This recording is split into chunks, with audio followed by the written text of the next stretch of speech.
झारखंड विधानसभा चुनाव की आज घोषणा हो सकती है। भारत निर्वाचन आयोग की ओर से इसकी पूरी तैयारी कर ली गई है। नई दिल्ली में चुनाव आयोग की ओर से झारखंड और महाराष्ट्र चुनाव के साथ बिहार विधानसभा उपचुनाव के लिए भी तारीखों की घोषणा किए जाने की संभावना है। दिल्ली के विज्ञान भवन में दोपहर 3:30 बजे निर्वाचन आयोग प्रेस कॉन्फ्रेंस करेगा। झारखंड विधानसभा का कार्यकाल 5 जनवरी 2025 को पूरा हो रहा है। मुख्य चुनाव आयुक्त के नेतृत्व में भारत निर्वाचन आयोग की टीम ने पिछले दिनों झारखंड का दौरा भी किया था और सभी पार्टियों से चुनाव को लेकर फीडबैक लिया गया था। 2019 में झारखंड में 5 चरणों में चुनाव कराए गए थे। अंकित, इसी पर और ज्यादा जानकारी लिए हमारे सहयोगी जुड़ गए हैं। अंकित, झारखंड विधानसभा चुनाव की आज घोषणा हो सकती है। भारत निर्वाचन आयोग इसको लेकर क्या कुछ खास तैयारियां और व्यवस्थाओं में है? बिल्कुल, निश्चित तौर पर शेख हम बात करें जिस तरीके से झारखंड में विधानसभा का चुनाव नजदीक आ रहा है, महाराष्ट्र में आ रहा है और बिहार में विधानसभा चुनाव है, उसको देखते हुए कहीं ना कहीं इलेक्शन कमीशन ऑफ इंडिया की तरफ से झारखंड में टीम भेजी गई थी। वो सभी सत्ता और विपक्ष के लोग यानी कि जो भी राजनीतिक दल है सभी से जाके बातचीत की थी।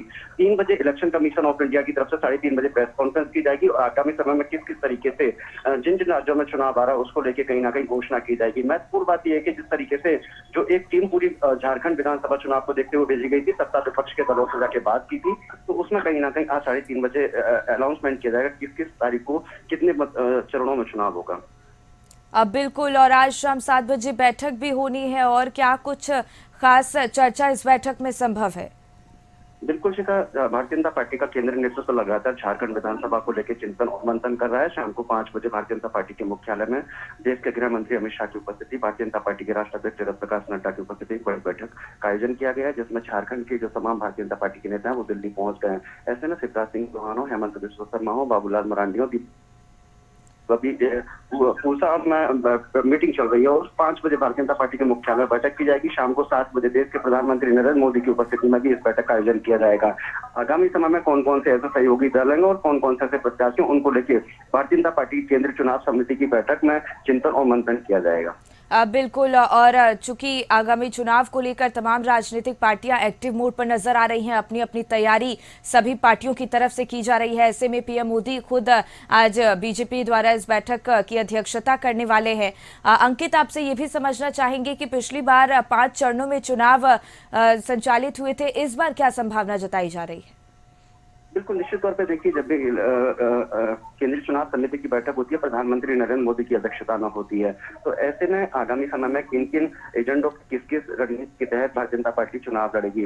दूसरा सवाल रहा कि कितने चरणों में चुनाव होंगे, तो इलेक्शन कमीशन ऑफ इंडिया 3:30 बजे प्रेस कॉन्फ्रेंस करेगा। सूत्रों से जानकारी मिल रही है कि झारखंड विधानसभा चुनाव को देखते हुए इलेक्शन कमीशन ऑफ इंडिया इस बार 2 से 3 चरणों में चुनाव कराने का प्रयास करेगा। निश्चित तौर पर बिल्कुल ऑफिशियल जानकारी वो स्थिति बिल्कुल साफ हो जाएगी जब इलेक्शन कमीशन ऑफ इंडिया की तरफ से कहीं ना कहीं उन सभी तिथियों की घोषणा की जाएगी कि किन किन तिथियों को कि कितने चरणों में चुनाव होंगे। उसको देखते हुए आज 3:30 बजे प्रेस कॉन्फ्रेंस है, बस उसी की प्रतीक्षा करनी होगी। बिल्कुल अंकित, बने रहिएगा हमारे साथ, आगे भी आपसे अपडेट्स लेंगे। फिलहाल तमाम जानकारी के लिए बहुत बहुत धन्यवाद आपका।